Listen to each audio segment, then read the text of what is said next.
Hi, everybody. I am excited today to be interviewing Dana Donaldson, Clinical Director at Aim High Impact in Portland, Oregon. Dana is a board certified behavior analyst. She is the Director of Design for the UnitusTI therapy platform. Dana is the author of the Ascend program, Ascend being an acronym that stands for Advanced Systematic Curriculum for Early Neural Development. Ascend is a compilation of skills for use by ABA therapy practitioners. Dana has dedicated almost 3 decades in the field of behavioral therapy, specializing in early intervention. Welcome, Dana. Thank you. So let's start off with you sharing a little bit about what drew you to behavioral therapy in general as a career. It's one of those things that a lot of people say is that I kind of fell into it. I went to Western Michigan University for my undergrad, and it is a behavioral psychology department. I loved my classes, felt like it was fit with my outlook on life and learning. I loved learning theory. And for a practicum, I did a teaching practicum in a classroom with children with autism using behavior analysis as a therapy. And I was just amazed at the progress that kids made. I loved the data and being able to read the data and see even the minute little progress that they were making, and then seeing the overall grand impact that that was making. So you sound like you probably have a very data-driven, kind of a mathematical, statistical mind. Would you say so?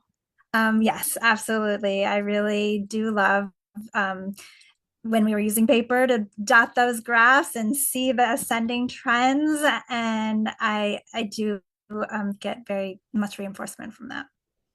That's great. That's great. I mean, I think that everybody's got to follow their personality type, and it kind of comes into play with what career we choose, right? So, tell us why or what inspired you to create the Ascend program. I think I always had a interest in curriculum and curriculum development and design. And I noticed early on that the ABA community didn't have a really strong curriculum. We had some good assessments in the run, but the scope and sequence and knowing what comes earlier and first, I had a background in childhood development that helped me to understand that you have to follow a developmental sequence. But a lot of practitioners that I was working with didn't have that and didn't know what came first and what should come next. And we're struggling with that. So I really wanted to design something that would give practitioners that scope and sequence, that the knowledge or help support to figure out what programming, what ways and to go when you're designing programming. I also have a hate reinventing the wheel. So originally we were rewriting for every kid, we had to rewrite the programs, rewrite the SD, rewrite the behavior definitions, and we were just kind of reusing things over and over again. So I had was like, what if we had templates that we could just copy and paste? And initially, we were just copying, pasting templates, and we would then individualize it, the little things, the name, and specific targets that maybe a child needed, but we weren't wasting our time rewriting the core principles. So that was my idea with this then, is to have those core pieces of programming already established and created that you could just reuse. And with UnitusTI, we were able to then design it so that it can then individualize the pieces that are important to individualize without wasting time rewriting the pieces that you don't. I think you really hit on an important point about scope and sequence and graduating skills. And I think a lot of therapists get really bogged down with, especially new therapists, with creating splinter skills and not knowing where Yep. to come in. So that really alleviates that problem, you'd say. It does. It helps. I also see that where they're jumping ahead, and not realizing there's some prerequisites that need to be in place in order for kids to be successful in learning certain skills. But they don't always know what those prerequisites are or should be, or how to remediate that. And with Ascend, you can use the map to figure out which way to go, and maybe what skills are missing. A lot of kids come in with like Swiss cheese, I call it Swiss cheese kind of skill sets, and going back and filling those holes and seeing that if you fill the holes at the bottom of the developmental level, then you are easier to access the higher level skills. So, who is this program useful for? Who would be implementing Ascend?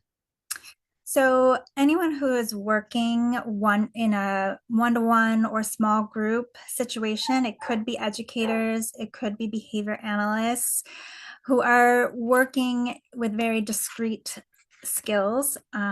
It is early intervention as well, focusing on those preschool, kindergarten skills, school readiness skills, early language development, early social skills.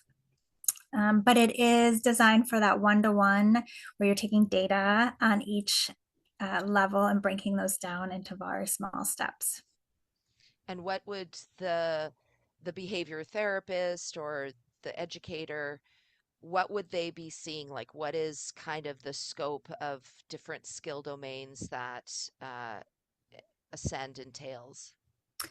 Like I said, it has attending skills, school readiness skills, early language, colors, function, feature, class type things, requesting, labeling, and it goes up to descriptors. It does have some social skills. It has a few motor skills, but those who are working with children with autism, it does cover all three areas of their deficits. So their language skills, their social skills. It also has a lot of behavior reduction programming. So how to write goals or uh, objectives to reduce excessive, inappropriate behaviors. That was going to be my next question because I think for a lot of parents, their focus when they're bringing their child to behavioral therapy is wanting to extinguish certain behaviors and how are you going to, get my child to self-regulate. So would you say that behavior management in general is a focused area of the Ascend program? It definitely is an area of ascend, but remembering that in for to decrease any behavior, you have to replace it by increasing a different behavior to replace it. So it includes both, very strongly, and they're side by side. A lot of kids on the spectrum have behaviors that interfere with their learning of their self-help skills. So there is definitely an area for learning how to dress yourself, how to brush your hair, use zippers and those kind of things that every kid needs to be able to be more independent in life and going to school. How are you using it within your clinic that you're directing? Yeah, absolutely. So when a new client comes in, we run the usual assessments, whether it's an ABLS or a VB map or any other standardized assessments. And then we have all these templates that we can use and assign those to the client. Then it has all the instructions, all the information, all the steps to achieving that goal in there, and it's assigned to a client, and then the behavior techs come in and they run those programs. They have all the instructions, sometimes in materials that are needed, and then the manager, the BCBA, can overview and see that data, see how the progress is going and make adjustments as needed. And they also can see that the staff are following the curriculum, that they are completing a program list. They can see the cumulative graph that shows their mastered number of mastered programs. They can then produce reports for funders or for parents to show them all the things that their child or the client is working on. As they master things, there's more templates and to move on to and keep adding and growing that child's skill set. It sounds like a pretty nice workflow there. And one thing that really interests me, what you were saying, is that that accountability in real time. I can imagine that before having a platform where all of your ABA goals are on, that you're having to wait until like the next supervision meeting to see what's actually going on so you can get your hands on the binder, on the Right. paper. So do you find that this is really like decreasing that bandwidth for supervisors and directors? Absolutely. The immediacy is something that I didn't have access to when before working with UnitusTI. Like you said, waiting to see that child run it or get paper data into my office, and then the time that to create that on the computer and um, put that out into to give it to the family or the technicians. Now, from wherever I am, I can check the graphs, I can analyze the progress, and then put it, program it to add new things. And as soon as that happens, it's accessible by the technicians right then and there. So I can do it in real time. Um, and there's not this waiting period. There's also not loss of information because it's all Mm, stored in the cloud. So it's all very secure and safe. Um, and that, making changes in that real time is so great. They can even message me, hey, this is happening, and I can immediately go on my computer and say, okay, that's been fixed. wow. Yeah, that sounds like a way more efficient way to help propel a child further in their development without having to have that wait time in general. Which kind of brings me to my next question is how do you deal with um, if you've got, subscribers to the Ascend program globally? I assume that every therapist kind of writes and words their goals differently, etc. So how do you combat that within Ascend? Right. I really respect that need, that individualization, and all that BCBAs have their own style and their own implementation. So with Unitas TI, the curriculum is editable. You can customize Wow. even the templates that come if you want to use, uh, Skinner's verbal behavior, or if you want to use more language-based receptive expressive language, that is changeable. If there's a very specific language you want to add very specific words. Even in the US, I always say that in the US, call rooms in the house differently in the Northwest versus the South versus the East Coast. There's just some language Really? differences in the US. And so I left room for that to be added or changed in those cases.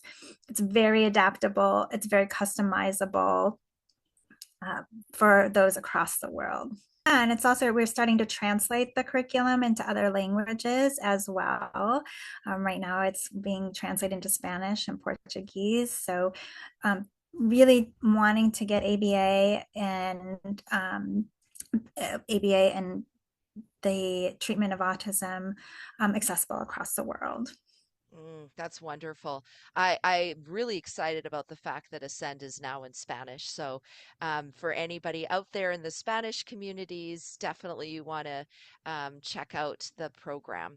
Now, our last question, Dana, I have heard that you have some exciting new features coming into the Ascend program. Can you tell us or share a little bit about that? Yeah, absolutely. I am working on an internal curriculum-based assessment that will help practitioners place kids in within the curriculum. And it will have a visual mapping component so you can see skills and leveled. What are the foundational skills? What are the beginning skills, intermediate skills, and advanced skills? And ways to build off of goals that they have mastered already, and what is the next step. Using a developmental sequence from easiest to hardest skills, building blocks that will grow into more complex type of language or social skills. And by using both the assessment and the map, it will alleviate that problem of skipping skills or Mm. creating splinter skills and really seeing a nice flow in an ascending trend. Is this assessment that you're creating for Ascend, is that to replace the VB map or ABLES or other assessments that BCBAs traditionally do, or how It is really that? goes along with it nicely. It has Mm, a lot of the similar skills. The VB map and the ABLES, one of the criticisms is that they are not in a developmental or progression in any way. mm-hmm. So the assessment for Ascend is in a developmental sequence. So you can see which skills should come before others. Wow. Well, that sounds like a really exciting development that's going to, again, decrease that bandwidth of the behavior analysts, right? Because the demand is out there and the need is there, but um, the time is limited, right? And you want to Very, spend as very much time. limited. Right now, Yeah. getting paid to program and spend time on these things is very limited. The funding sources just aren't there. And our caseloads are getting bigger and bigger. The race against time is faster and faster. So anything that makes things more efficient and more accessible is a really helpful tool. And that's the goal of Ascend. Fantastic. Thank you so much for speaking with us today, Dana. It's been a real pleasure You're to have a welcome. little chit chat with you. And for everyone else, if you'd like to learn more about the Ascend program or the UnitusTI therapy platform, we will add the link, actually, the links below for the Spanish version as well as the English version of Ascend in the platform in the description area and on the final screen of this video. We'd love to hear from you. Thanks so much and have a lovely day.